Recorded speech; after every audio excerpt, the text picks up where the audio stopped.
dad u taraacinaysay hadda kor ugu tuurisay si hogga u tuuray dadka dheeriin hadii ku dheeyo tural oo kale oo soo taraacin kartaa laakiin mar walba inaad isku soo dhaweynaa isku day ana soo dhaweynin madaxa waxaan u soo dhaweynin إسحاق كيرو وآدن علي ومقاعديسا بقرشادو يهين عبد اللطيف عمر فاروق iyo Cabdiraxmaan 2014 ayuu isaga tagay tuulada Dudumaale oo u dhow degmada Xudur ee xarunta gobolka Bakool si uu ugu biiro Al-Shabaab safar dheer oo dhulka kadib waxa uu tababar kula qaatay Boosh Madiino 145 dhalinyaro ah oo laga soo aruurshay gobolada dalka Dugle Owdigle Shaam Bariire Baraawe Qoryooley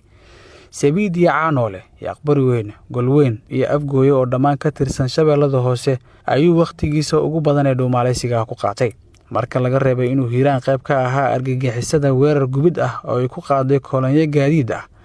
oo ganacsato raashin ugu rarneed Bakool kadib markii ay iska diideen baad lagu daharay sunnada diinta Islaamka anka alwashi baa ka baad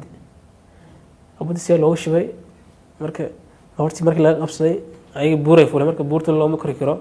هذا كرتون كسر دقيقتين كده أنت كساعكو قاده بدينه واتنا يبهرت أساسا ولكن حليري هذا صلابته بهرت هل جوالي أيضا بهرت ولكن أنت اللي جارته وحين هو تأفر توي جارين هذا أنت اللي جاري من دواب جم بواي أنا درا بوشة وجم بواي ولكن نوع جنت مركا شدة وبودره ولكن نوع شدة لوش بي شدة كليه با رجل صلابته جنتين وحلا كون ما بالجاري ولا صار لكن اللي جوا الشغال كل شوية شركة ما تعرف فرطة شغال كل شوية كناس لو فيديو جانتي كتعاون مرك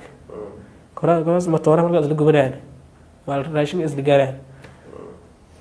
intii uu ku jiray jabhadnimada iyo weerarada jidgalka waxa uu soo ragashay inuu noqdo horjoogo kumeel gaar ah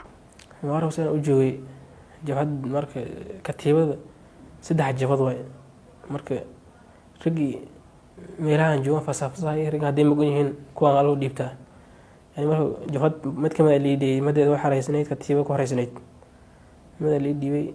laakiin dhagartiisa oo daran darteed iyo sida uu la dhaqmo reer guuraaga iyo safarleyda jidkan dheer mara waxa ay u suura gelisay in loo tababaro dilalka gaadmada ah ikhtiyaalaad iyo tuurida bambo infanta meelaha dadka ay isugu yimaadaan ee loogu talagalay adeegidooda taas waa ka faa'iiday marka dadka si loo dilaa kaga sheekeeyo qofan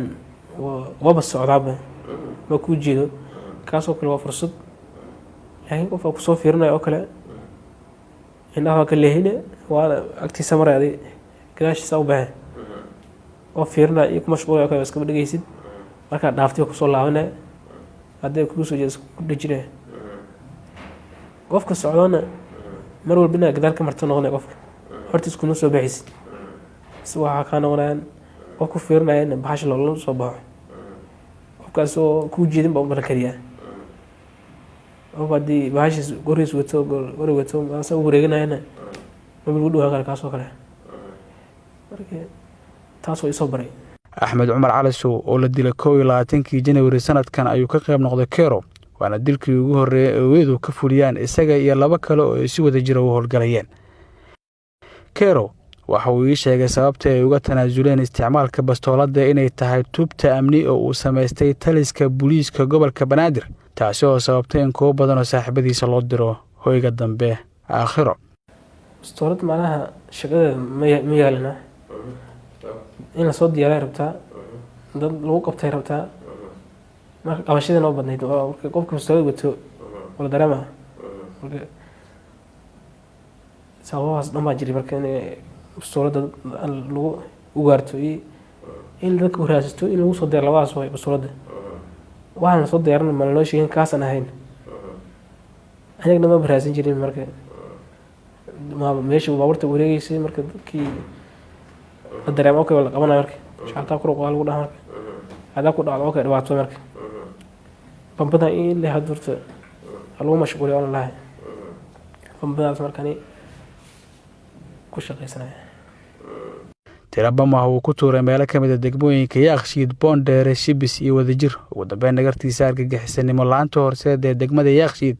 ay ku soo idlaatay kadib markii uu bam kamid ah 10kaasi ku geeriyooday Allah u naxariistay Faarax Cabdulla Cariif oo kamid ah ciidamada amniga sidaasna ay ciidamada amniga ku soo qabteen Isxaaq Kero May sanadkan يعني تومبا ما توري سجال وقرحين حالنا واكتبتي 25 bishan ayaa si kama dambaysa loo dhageystay dacwad soo martay dhammaan habraacyadii loogu talagalay hanaanka cadaaladda.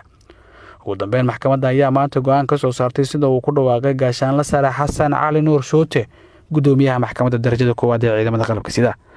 markii ay aragtay maxkamaddu cadeymaha dambi muujinta ah oo la hor keenay oo ay ka mid ahaayeen cadeymaha laga qoray maragga qiraalka laga qoray eedeysanaha xaashida cadeynta dhimashada iyo sawirrada marxuumiinta kale ah Faarax Cabdulla Cariif iyo Axmed Cumar Calasow iyo haraaga kursiga uu ku fadhiyay marxuum Faarax Cabdulla Cariif sawirrada laga qaaday goobihii uu bamgacmeedka ku tuuray eedeysanaha marka ay dhageysatay maxkamaddu doodii u dhaxaysay dhinacyada kale ah xeeryaaliyaha guud ee ciidamada qalabka sida iyo qareernada difaacaya eedeysanaha sidaa darteed maxkamadda waxaa u cadaatay in eedeysane Isaaq Keerow Aadan Cali uu yahay dambiile galay dambiyada lagu soo oogay waxayna maxkamaddu ku xukuntay dil toogasho ah oo ah qisaasta marxuum Faarax Cabdulla Cariif cidii aan ku qanacsanayn xukunka maxkamadda waxaa u furan racfaan wabillahi tawfiiq. Cabduqaadir Ciise warbaahinta qaranka Muqdisho.